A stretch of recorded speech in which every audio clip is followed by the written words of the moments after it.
Para começarmos, eu quero trazer algumas verdades sobre o texto que outrora nós lemos.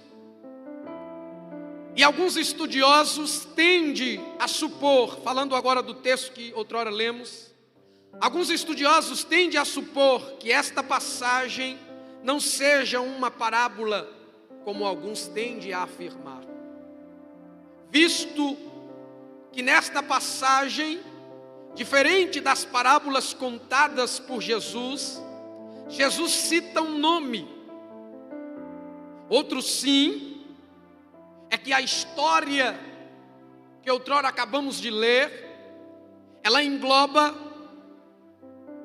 duas classes sociais, muito comuns no pano de fundo histórico dos dias de Jesus. A primeira classe citada por Jesus aqui é a classe dos ricos, e a segunda classe é a classe dos pobres. Vejamos a seguir os versículos 19 ao versículo 22. Veja que há entre esses versículos dois personagens. O primeiro personagem é um personagem anônimo. Jesus não cita o seu nome. Jesus apenas fala a sua classe social. O segundo personagem que nós temos,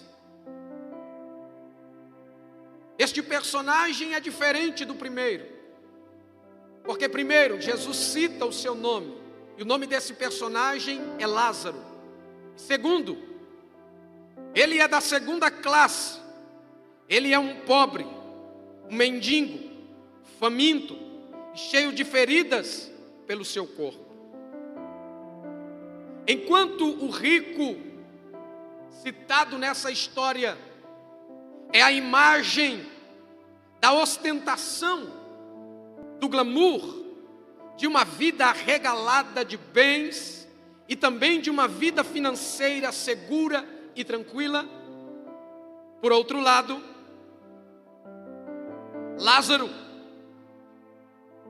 é o retrato perfeito do pobre sofredor, sem amparo, sem regalias, sem riquezas, sem amigos, sem glamour, mas um pobre mendigo que dependia da bondade e misericórdia alheia para se alimentar.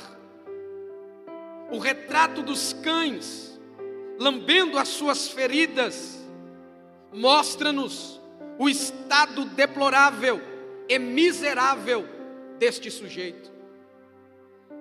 Enquanto o rico esbanjava as suas riquezas ao ponto das suas sobras, dos seus banquetes serem jogadas ao chão, Lázaro, por outro lado, desejava se alimentar dessas sobras que caíam sobre o chão. Quando Jesus está narrando essa história, alguns estudiosos acreditam-se que Jesus está se lembrando de uma história comum, retratada nos seus dias, mas ele usa essa história para trazer alguns ensinamentos para os seus discípulos, a sua igreja, e para a multidão que lhe ouvia. O retrato do rico, sempre bem vestido, sempre bem visto, rodeados de amigos, esbanjador de festas e de bens.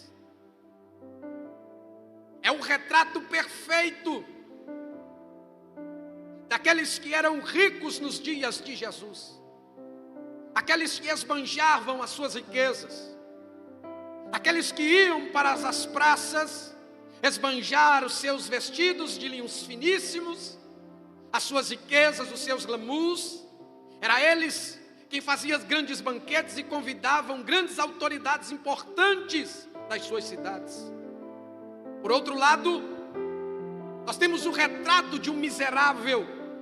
Nós temos o retrato do que era ser pobre, mendigo, ainda nesse contexto histórico dos dias de Jesus. Ser pobre, aqui nesse contexto, é alguém miserável, é alguém sem glamour, é alguém sem bens, é um maltrapinho, mal vestido, é alguém que não tem amparo da sociedade, é alguém que não tem amparo dos governos, é alguém colocado de lado e levado para a porta por alguém, para que, se alguém tivesse misericórdia, lhe servisse um pouquinho das migalhas que caíam no chão. E eu preciso, senhoras e senhores,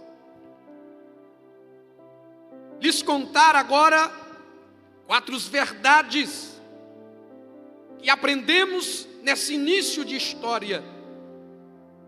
A primeira verdade é que as vestes do rico, narrada no versículo de número 19, descreve exatamente as mesmas vestes que era usada pelos fariseus.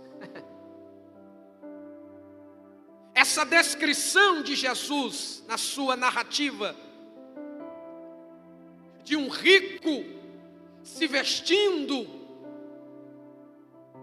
de púrpura e de linho fino, é exatamente as vestimentas dos fariseus da sua época.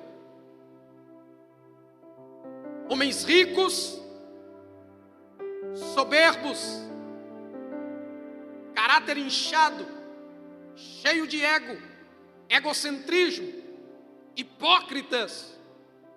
Jesus está descrevendo, e esta história é exatamente Jesus falando das características destes homens que se achavam santos, abençoados por Deus, e de que olhava para o pobre e dizia que o pobre era um maldito, um amaldiçoado, merecedor do seu destino.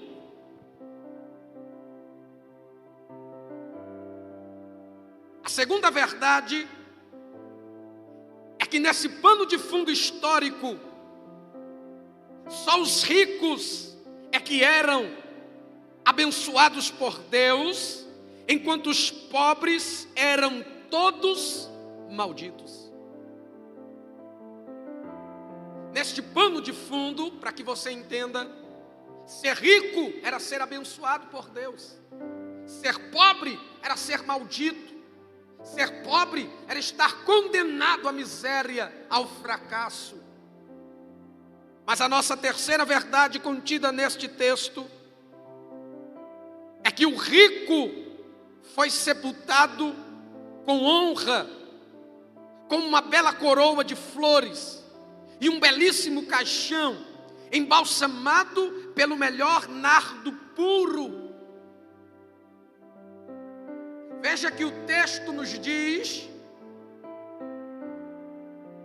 nestes versículos 22 e 23,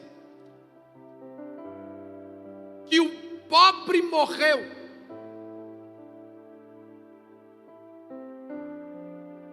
Só que nós não encontramos dentro do texto dizendo que o pobre foi sepultado. Nós não temos dentro do texto uma narrativa dizendo que houve um culto fúnebre para este pobre. Já o rico é diferente. Ele foi sepultado. Houve um culto fúnebre para ele. O seu corpo foi embalsamado. Junto ao seu caixão estava a melhor coroa de flores. Junto ao seu caixão estavam seus amigos, a sua família. Ele é colocado em um caixão caríssimo e belíssimo. Pegam-se o melhor nardo puro para embalsamar o seu corpo. E ele é sepultado em uma bela sepultura. Tudo isso é um artifício. Tudo isso é algo artificial. Enquanto vivo, esbanjou-se do seu glamour, das suas riquezas, dos seus bens. Enquanto rico, fez amigos. Enquanto rico, se esbanjou em grandes banquetes e nunca deu atenção ao pobre. E nunca sequer olhou para o pobre miserável. Mas agora é diferente. Por quê, pastor? Porque enquanto o pobre, que era miserável, que não tinha ninguém, e que provavelmente o seu corpo foi lançado no Vale de Rimom. E o que é, pastor? O Vale de Rimom era o lugar mais deplorável de Jerusalém. Era onde os malfeitores eram jogados, para que os seus corpos apodrecessem, para que as aves de rapina se alimentassem da sua carne. Provavelmente este mendigo teve o seu corpo lançado no Vale de Rimom. Ele não teve um bom caixão, ele não teve uma boa, belíssima coroa de espinho, ele não teve um embalsamento no seu corpo. Mas quando ele partiu deste mundo, diz o texto, na história narrada e contada por Jesus, que os anjos vieram lhe recepcionar para levarem para o seio de Abraão. E ele é levado para o seio de Abraão. Enquanto o rico, que pensava que na sua morte ele iria para o seio de Abraão, diz a Bíblia que no inferno, aonde? No inferno, ele começou a ser atormentado. Diga comigo, no inferno, ele começou a ser atormentado.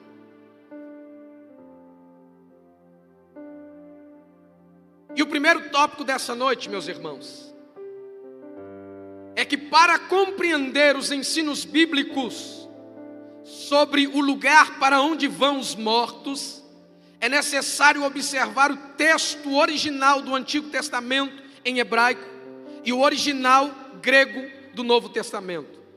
A palavra Sheol no Antigo Testamento equivale a um sentido, ou melhor, equivale um sentido à palavra Hades no Novo Testamento. Diferem na forma, porque a primeira, Sheol, é hebraica e a segunda, Hades, é grega. Ambas designam o lugar para onde, nos tempos do Antigo Testamento, iam todos após a morte, os justos e os injustos, separados por um abismo intransponíveis. Todos estavam ali plenamente conscientes. O lugar dos justos era de felicidade, prazer e segurança. Era chamado no Antigo Testamento de seio de Abraão. Já no Novo Testamento, é chamado de paraíso. Já o lugar dos ímpios era e é um lugar medonho, cheio de dores, de sofrimentos, estando todos lá plenamente conscientes.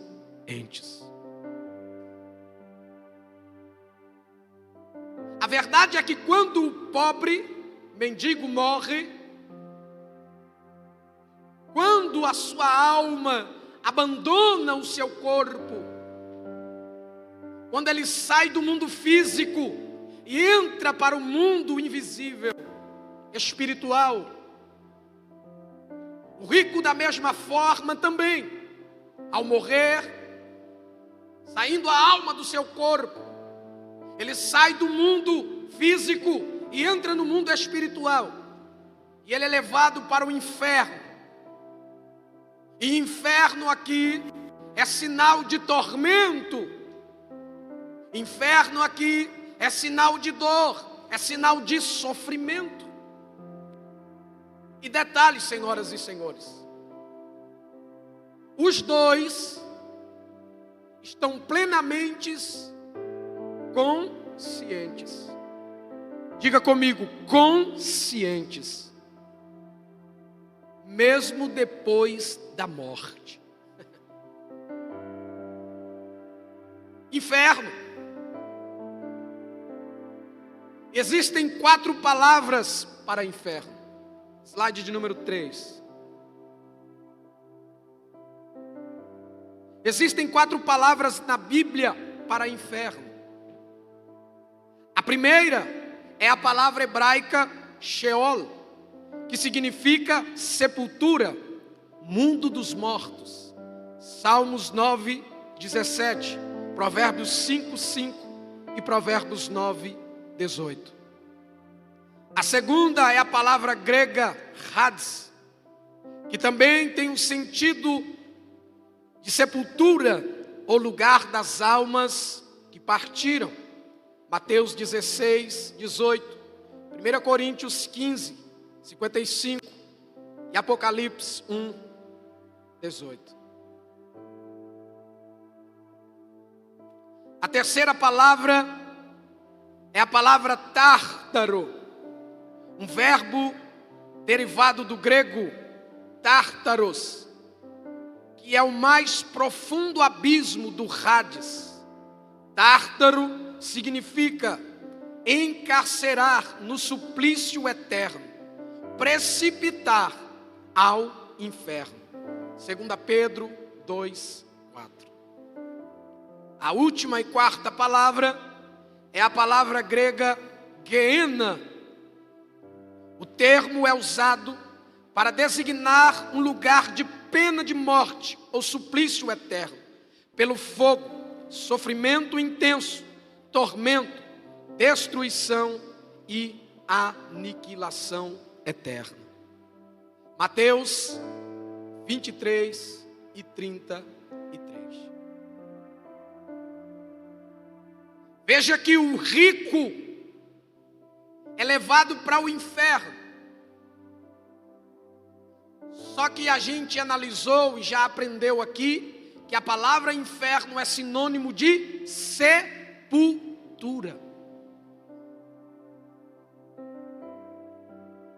A palavra no português para inferno é sepultura também. Então, o rico, ao ser sepultado, ao deixar o seu corpo físico, ele é levado para um lugar de suplício,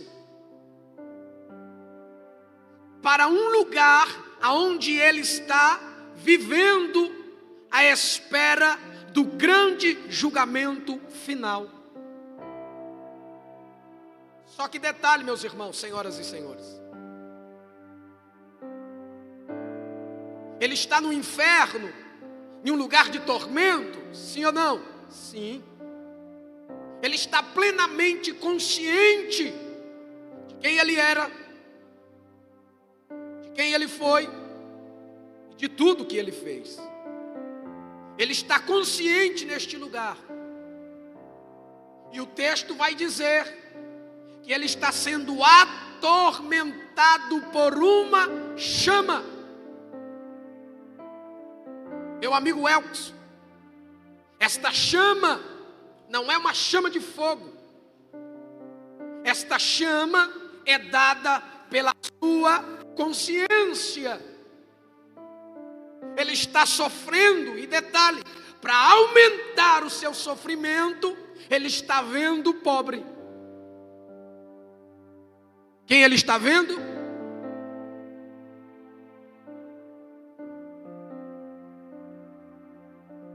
E quem sabe aqui, conjecturando comigo mesmo, Quem sabe ele ficou com raiva, porque ele viu aquele pobre, miserável mendigo desfrutando no lugar de paz, de bondade, que era o seio de Abraão. Mas ele está tão perplexo, que ele olha para o alto, ele olha para cima, porque primeiro, há uma divisão neste mundo físico. E essa divisão é encontrada exatamente nesse contexto de Lucas, capítulo de número 16. É apenas neste contexto que nós temos uma breve alusão desta separação neste mundo espiritual entre o justo e o injusto. Para aqueles que partem com Cristo e para aqueles que partiram sem Cristo. Para aqueles que aceitaram o sacrifício de Jesus e para aqueles que não aceitaram a Jesus, para aqueles que viveram uma vida na terra servindo a Jesus e para aqueles que passaram uma vida aqui, mas não serviram a Jesus, desobedeceram a lei de Deus, não seguiram os mandamentos de Deus, rejeitaram o amor de Deus, rejeitaram a graça de Deus, rejeitaram a pregação do Evangelho. Existe um lugar preparado para esse tipo de pessoa. E desculpe se eu estou te causando medo, mas vale uma verdade que te liberta do que uma mentira que te alegre. A verdade é que se você que está aqui me ouvindo, ou que está em casa, ou seja lá em qual momento for, se você não aceitar a Jesus, se você não se render ao amor e à graça de Deus, existe um lugar de tormento te esperando.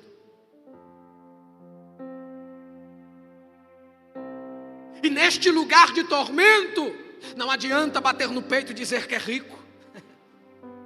Não adianta falar que tinha a melhor casa, que tinha o melhor iate, que tinha o melhor valor na sua conta bancária. Não adianta falar das suas belas roupas, dos seus belos calçados, porque depois que chegar neste lugar, não tem mais jeito.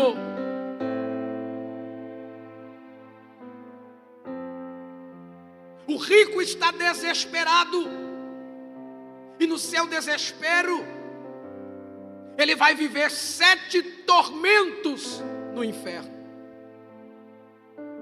Olha para quem está do teu lado e diga: o inferno é um lugar para onde eu não quero ir.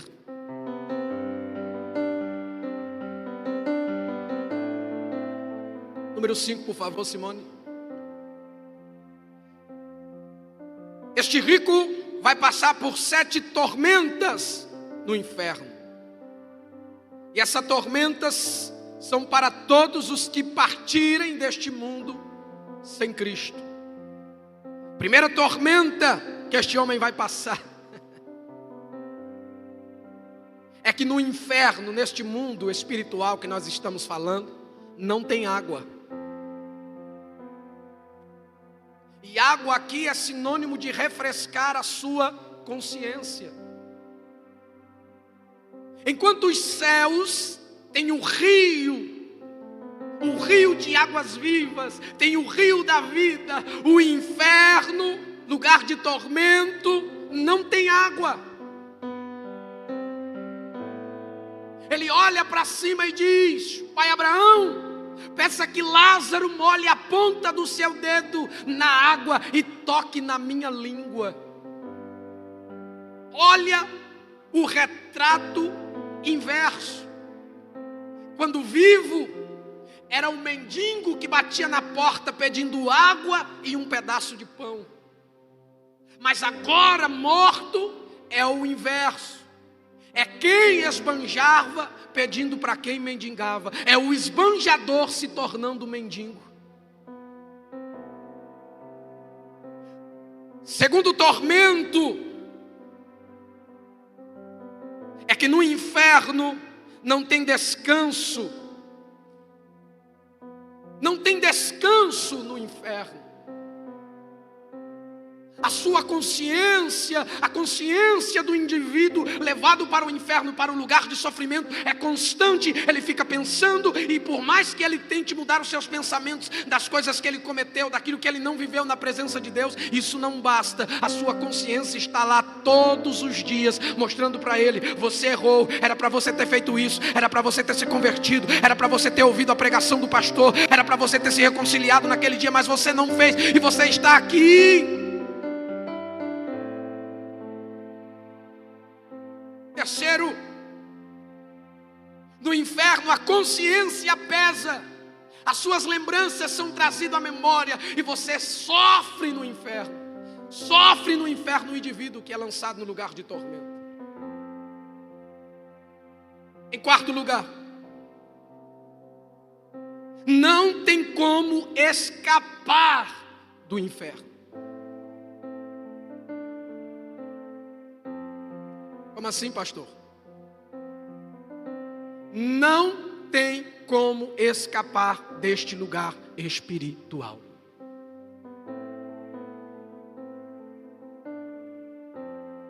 E tem a parte mitológica do inferno. Tem aqueles camarada. Existe uma americana que ela disse que foi 14 vezes no inferno. Quantas vezes? O rico está aqui, pedindo para Abraão enviar Lázaro, mas Abraão diz: não tem como. Depois que veio para esse lado, não tem como voltar.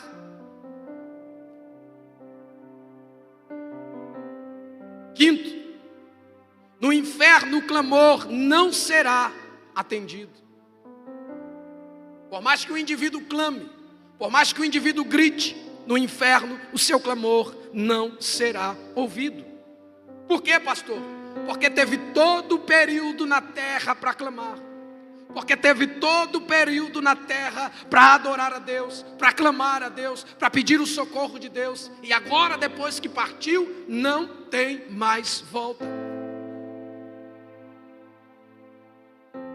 Sexto lugar, sexto tormento: não haverá misericórdia e nem a graça de Deus no inferno. Ele está pedindo: eu só quero que você molhe a minha língua. Ele diz: não. Vai clamar, vai gritar, mas não vai ser mais atendido. E talvez você possa dizer: mas pastor, Deus está sendo injusto aí. Não, Senhor, não, Senhor. Ele está te dando a oportunidade enquanto vivo para adorá-lo, para caminhar pelo caminho da verdade e da vida. Não foi isso que Jesus disse em João 14,6? Eu sou o caminho, a verdade e a vida. Ninguém vai ao Pai a não ser por mim. Só que tem pessoas que trocam o caminho da vida pelo caminho da prostituição, da avareza, da inimizade, da soberba, da fofoca, da mentira. E com isso vão se inflamando, se enchendo de pecado. E o pecado gera morte.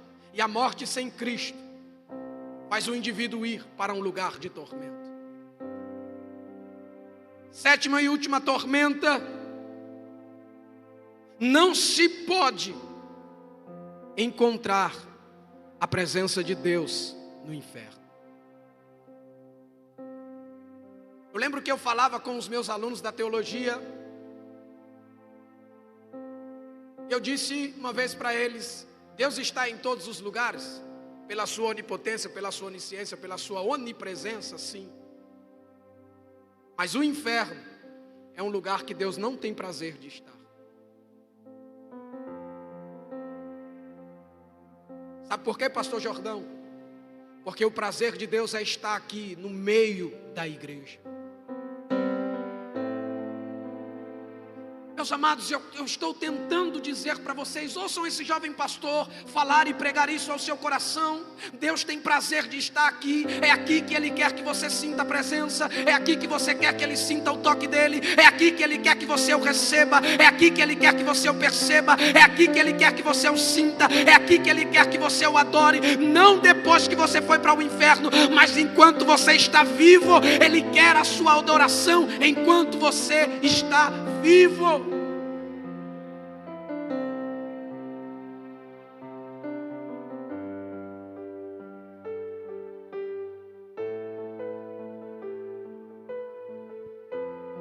Vou falar rapidamente do mito do inferno, a parte mitológica.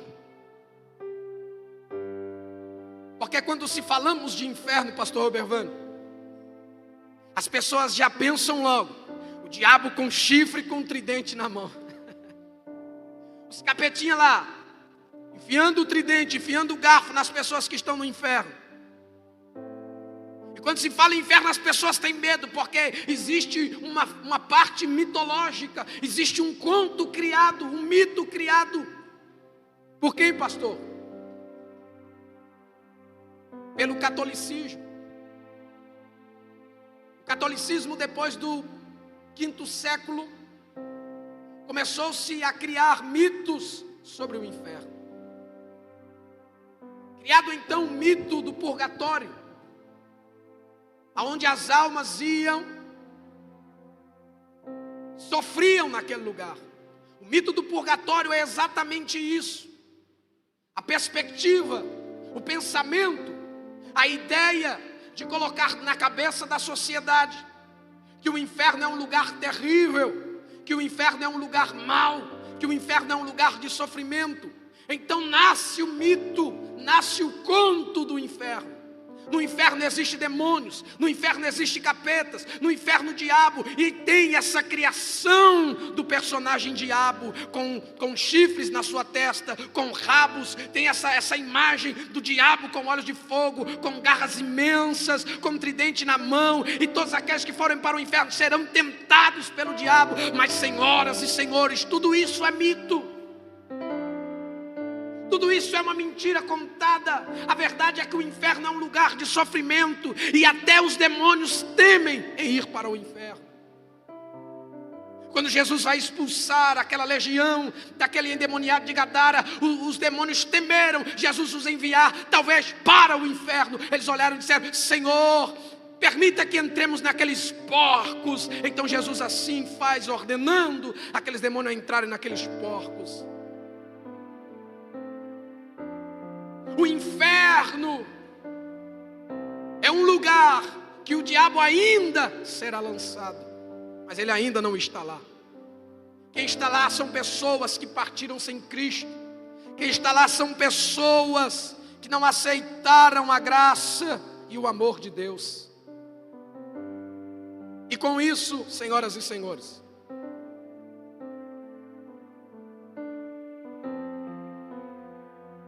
quem vai para o inferno? Eis a questão. Será que só a história do rico nos basta para termos uma noção de quem será lançado no inferno? Ou se existe algo a mais, detalhes a mais que a Bíblia nos oferece, mostrando quem são os indivíduos que irão para o inferno, que irão sofrer esse tormento aqui aprendido e falado nessa noite? Pois bem, existem 3 grupos que eu fiz questão de anotar aqui e quero compartilhar com vocês. O primeiro grupo é todos os que praticam as obras da carne. E eu queria que você abrisse a sua Bíblia comigo em Gálatas 5, 19 a 21.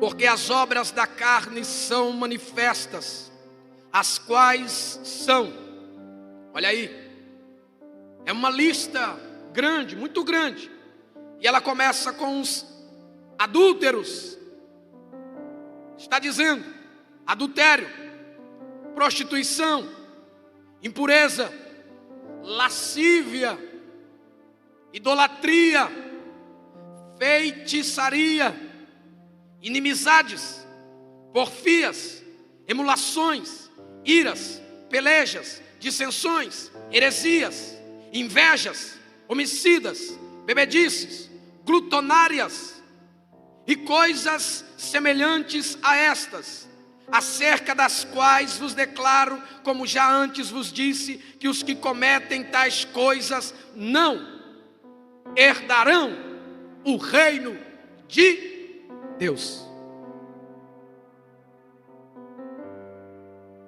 Se eles, este grupo, não vai herdar o reino de Deus, não vai herdar os céus, então eles irão herdar um outro lugar, que não é os céus. O segundo grupo está em Apocalipse, capítulo de número 22, versículo de número 15, que diz: ficarão de fora os cães, os feiticeiros, os que se prostituem, os homicidas e os idólatras, e qualquer que ama e comete diga comigo, mentira. Porque esse é o segundo grupo. É aqueles, todos os que ama e comete a mentira. Esses ficarão de fora. Não herdarão o reino de Deus. O terceiro e último grupo está em Apocalipse 20, verso de número 5. Ou melhor, versículo de número 15. Que é todos os que não tiverem o nome escrito no livro da vida. Apocalipse 20, 15. E aquele que não for achado escrito no livro da vida foi lançado no lago de... Diga comigo, lago de fogo. Eu já entro para o último tópico, para finalizarmos. Diga comigo, lago de fogo. Fale isso mais uma vez para ficar cravada no seu pensamento, no seu coração. Diga, lago de fogo.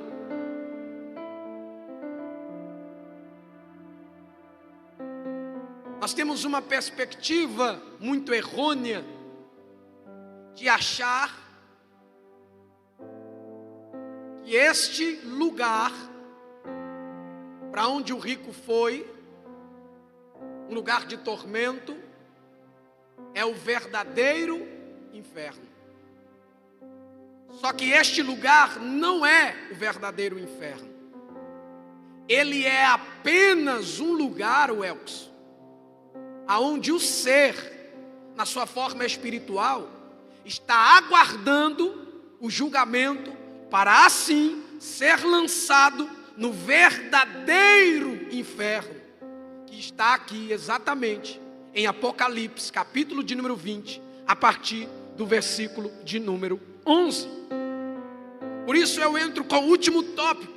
O verdadeiro inferno é o lago de fogo, onde a morte e o Hades serão lançados nele. Isto é, a segunda morte. Abra comigo a sua Bíblia em Apocalipse, capítulo de número 20. Versículos de número 11 ao de número 14, ou melhor 15. E vi um grande trono branco, e o que estava assentado sobre ele, cuja presença fugiu a terra e o céu, e não se achou lugar para eles. E vi os mortos, grandes e pequenos, que estavam diante de Deus, e abriram-se os livros. Olha só que interessante. Abriram-se os livros, E abriu-se outro livro, que é o da vida, e os mortos foram julgados pelas coisas que estavam escritas nos livros segundo as suas obras. Versículo 13. E deu o mar os mortos que nele havia, e a morte e o inferno. Quem? Inferno. A morte e o inferno deram os seus mortos que neles haviam, e foram julgados, olha só, cada um segundo as suas obras. Acende a luz para mim, Vanessa. E a morte e o inferno, olha só que interessante esse versículo 14.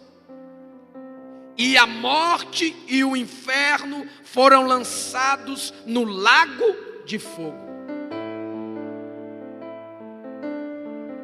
Quem foi lançado no lago de fogo? A morte e o inferno. Porque esta é a segunda morte. A morte espiritual. Então, olha para mim, senhoras e senhores, redobre a sua atenção para o que eu vou dizer aqui para vocês. Pastor Jordão, a morte espiritual, ela só acontece, ou melhor, ela só vai acontecer depois do julgamento do trono branco. Não existe morte espiritual ainda, irmão Elkson, antes do julgamento do trono branco.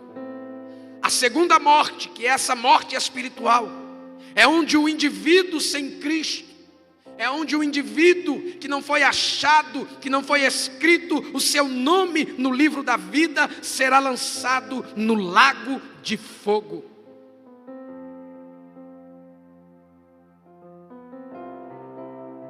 Serão lançados no lago de fogo. Mas e o diabo, pastor? Eu aprendi que ele está lá no inferno. Não, senhoras e senhores. Acompanhe-me na leitura deste mesmo capítulo 20 de Apocalipse, agora no versículo de número 10. E o diabo que os enganava foi lançado aonde? No lago de fogo e enxofre, onde já estava a besta e o falso profeta, e de dia e de noite serão atormentados para todo o sempre.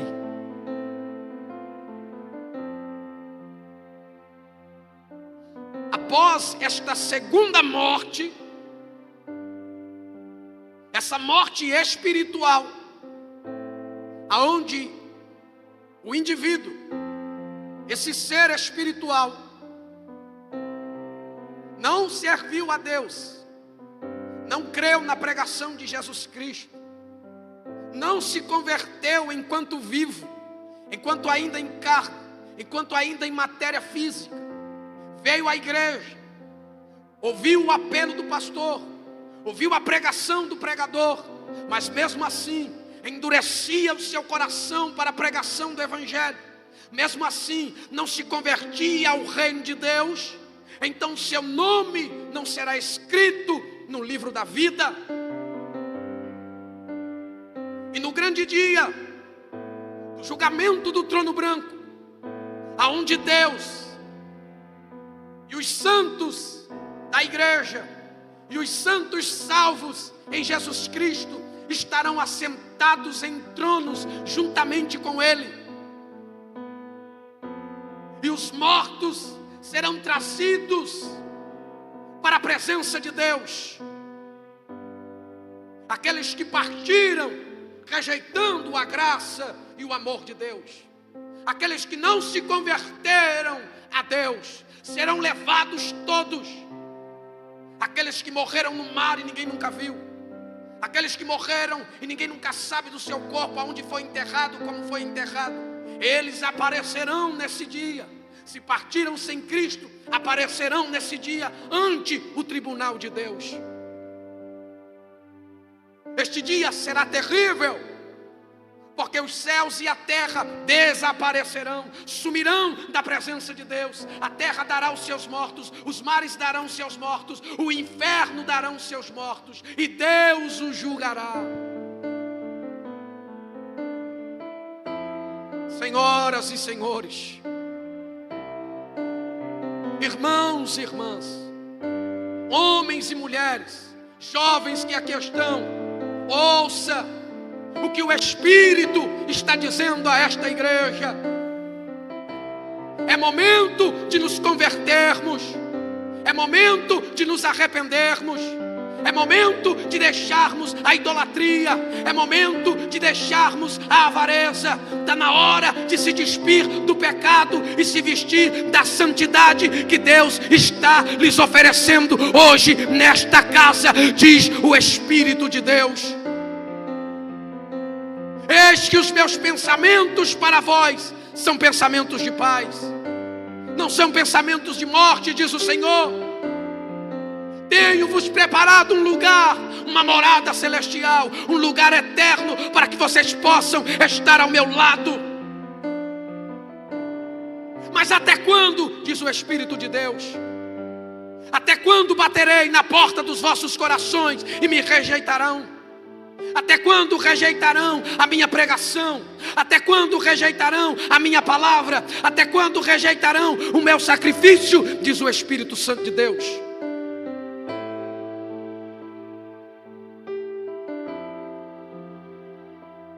Até quando rejeitarão a porta que vos está aberta, que é a porta da salvação, diz o Senhor. Mas esta é a noite propícia que Deus está reservando, ou que Deus reservou uma oportunidade para esta igreja. Que Deus reservou uma oportunidade para você que está aqui, mas ainda não tem Cristo na sua vida. Eu quero te dizer que Jesus te ama. Eu quero te dizer que Jesus se importa com você. Eu quero te dizer que Ele está preparando, Ele já preparou um lugar de glória, Ele já preparou um paraíso de glória para nós desfrutarmos em Sua presença. Eu queria que você se colocasse de pé nessa noite em nome de Jesus.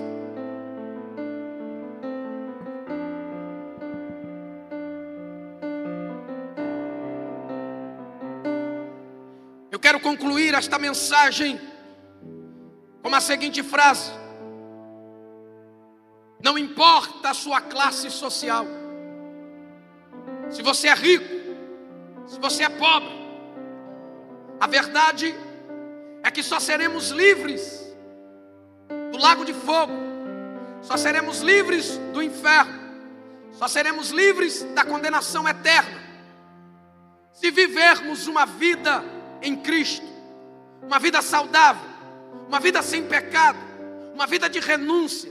Se carregarmos a nossa cruz até o fim, se formos fiéis até o fim, e se não praticarmos as obras da carne, então Deus nos levará para as suas moradas eternas. Eu concluo esta mensagem com a seguinte frase, que é a minha conclusão, Simone. Esta frase foi dita pelo reverendo Hernandes Dias Lopes, e ele diz: o inferno existe e ele fica no fim de uma vida sem Jesus Cristo.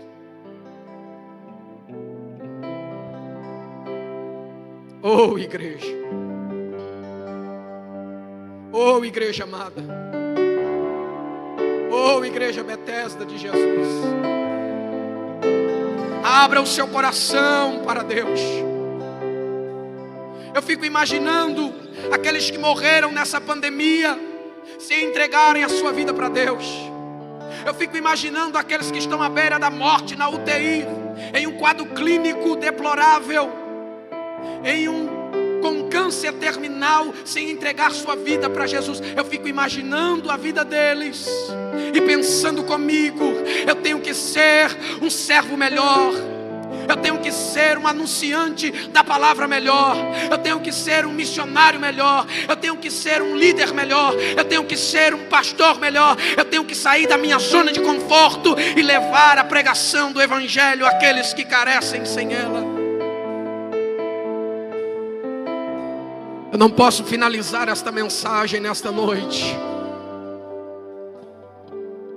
sem fazer o seguinte convite para você, jovem, para você, homem, para você, mulher, para você que está aqui nessa noite afastado, para você que me ouve, que é idólatra, que é ubanda, que é kardecista. Eu estou falando do Evangelho de Jesus. Eu estou falando da salvação verdadeira, do amor verdadeiro, do único que pode te salvar e que pode livrar a tua alma da morte e do inferno. Eu quero saber onde está a primeira pessoa que está aqui nessa noite, mas não entregou sua vida para Jesus, mas que também não quer ser lançado no inferno, que não quer depois da morte viver uma vida de tormento e de sofrimento. Eu quero saber onde é que está você nessa noite. A primeira pessoa que quer entregar a sua vida para Jesus nessa noite, a primeira pessoa que quer que Jesus o livre do fogo do inferno, do tormento do inferno. Eu só queria que você levantasse a sua mão. Não quero nem que você venha aqui na frente. Eu só quero que você levante a sua mão para o alto assim, em nome de Jesus. Eu só queria que você levantasse a sua mão. Você que está afastado do Evangelho, você que está afastado de Deus, eu só queria que você levantasse a sua mão e falasse assim em seu coração: Deus me aceita de volta nessa noite. Diga: Deus, salva a minha alma nessa noite. Diga: Deus, eu pertenço a Ti, Deus. Eu quero viver uma vida eterna contigo, Deus. Feche os seus olhos nessa noite, deixa eu ministrar essa oração na sua vida. Senhor, nós estamos aqui, Deus, como servos em Tua presença, e nós precisamos de Ti. Nos ensina a andar pelos Teus caminhos. Nos ensina a nos desviarmos do pecado, Senhor. Nos ensina a viver uma vida de santidade, de renúncia. Nos ensina a viver uma vida fiel, justa, digna contigo, Senhor. Estamos cercados de uma nuvem de pecado. Estamos cercados de uma multidão idólatra que zombam da nossa fé, que criticam a nossa fé. Mas, Senhor, todavia estamos firmados em Ti. Todavia carregamos a nossa cruz. Todavia anunciamos que o Senhor é bom e que não há outro além de Ti. Vem nessa noite com a Tua glória e regozija a nossa alma. Vem nessa noite com a Tua glória e sacia a sede da nossa alma. Sacia a sede da nossa alma em Ti, Senhor. Colhe as nossas lágrimas. Reaviva a nossa fé, reaviva a nossa esperança. E vem com Teu fogo, e vem com Teu Espírito nessa noite. Levanta a tua mão para o alto e adore a Jesus nessa noite. Se você tem sede dEle, se você anseia por Ele, se você deseja Ele nessa noite, Ele está aqui, querido. Ele está aqui para derramar do Espírito. Ele está derramando uma porção nova sobre a tua vida. É uma porção de força, é uma porção de glória, é uma porção que levanta o teu ânimo, que regozija a tua fé. Ele está trazendo saúde, Ele está trazendo paz para a sua casa, Ele está trazendo saúde para a tua vida. Recebe a saúde, recebe a paz que Ele proporciona agora na sua casa, na sua família. Carrega a cura para o seu ente querido. Leva um milagre para a tua casa. Leva um milagre para o teu marido. Leva um milagre para os teus filhos. Leva um milagre para a tua esposa. Pega dessa glória que desce. Pega dessa porção que Deus derrama hoje aqui nesta casa. Só quem acredita levanta a mão e começa a glorificar, começa a exaltar ao Deus da glória que está aqui nessa noite.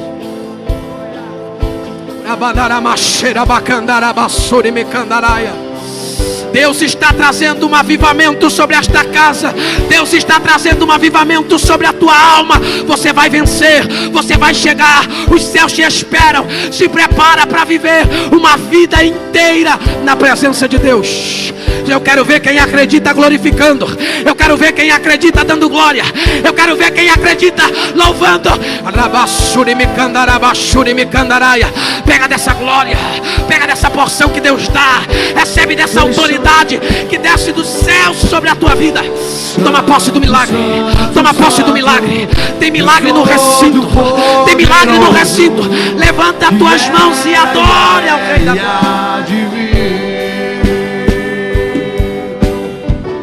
Com a criação eu canto louvores ao Rei dos Reis.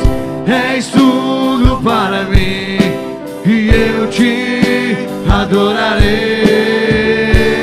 Santo, Santo, Santo, Deus Todo-Poderoso, que era e é e há de vir.